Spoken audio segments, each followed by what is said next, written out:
આણંદમાં નશામાં ચૂર કાર ચાલકે અકસ્માત કર્યો છે। સરદારબાગ પોલીસ ચોકી પાસે યુવતીને ટક્કર મારી। કાર ચાલક રોહિત દરબાર નશાની હાલતમાં હોવાનો આરોપ લાગ્યો। યુવતીને ટક્કર પછી અન્ય પાર્ક કરેલી કારને પણ અડફેટે લીધી।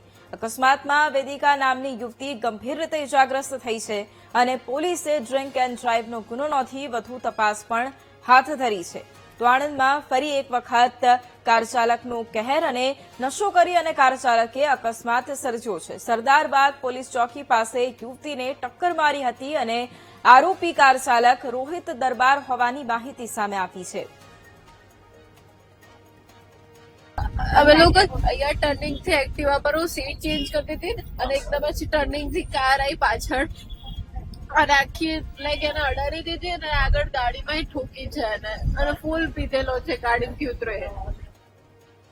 અને આજ મુદ્દે સંવાદદાતા ઘનશ્યામ ફોન લાઈન પર છે। ઘનશ્યામ, આણંદમાં નશામાં ધૂત કાર ચાલકે એક યુવતીને ટક્કર મારી, શું કાર્યવાહી?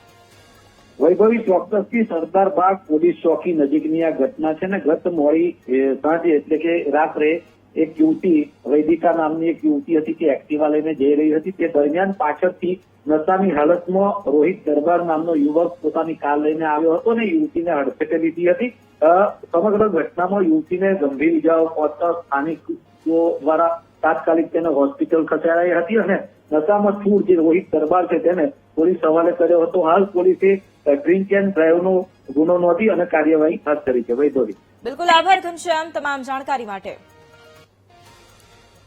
તો આણંદમાં એક તરફ કાર ચાલક કે જેણે એક યુવતીને ટક્કર મારી અને સ્થાનિકોએ તાત્કાલિક આ કાર ચાલકને પકડી પાડ્યો હતો અને પોલીસના હવાલે પણ કર્યો હતો। આ યુવતી પણ ગંભીર રીતે ઇજાગ્રસ્ત થઈ।